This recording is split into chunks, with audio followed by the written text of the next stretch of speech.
problématique parce que écrite par une femme de mauvaise vie.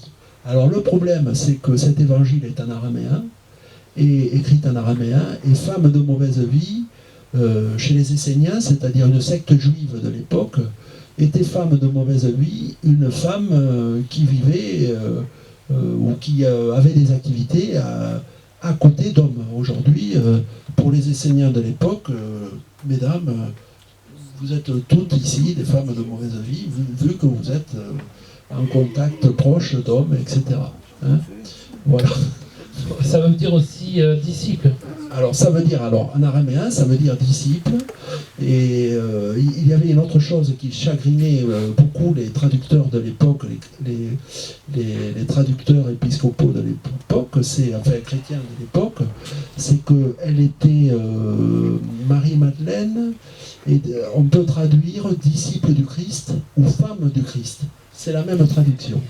Donc on a pensé un moment que le Christ aurait été marié, etc. Ce qui, à mon avis, n'aurait pas changé l'histoire de la religion. Hein. Mais enfin bon, voilà. C'est une des raisons pour lesquelles cet évangile est resté apocryphe. Donc, pour en revenir à ma question... Alors, oui, Saint-Jean d'Acre.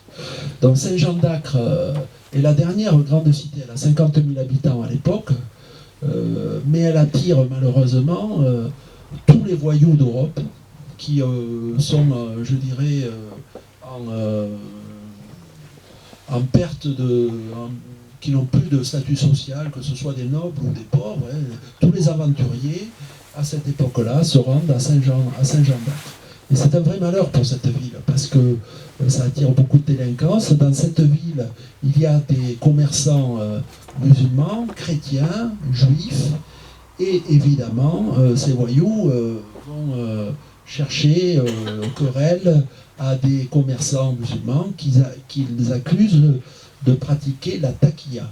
Alors, la taqiyya est une technique de combat développée par le Coran, on avance masqué dans une société pour mieux la conquérir.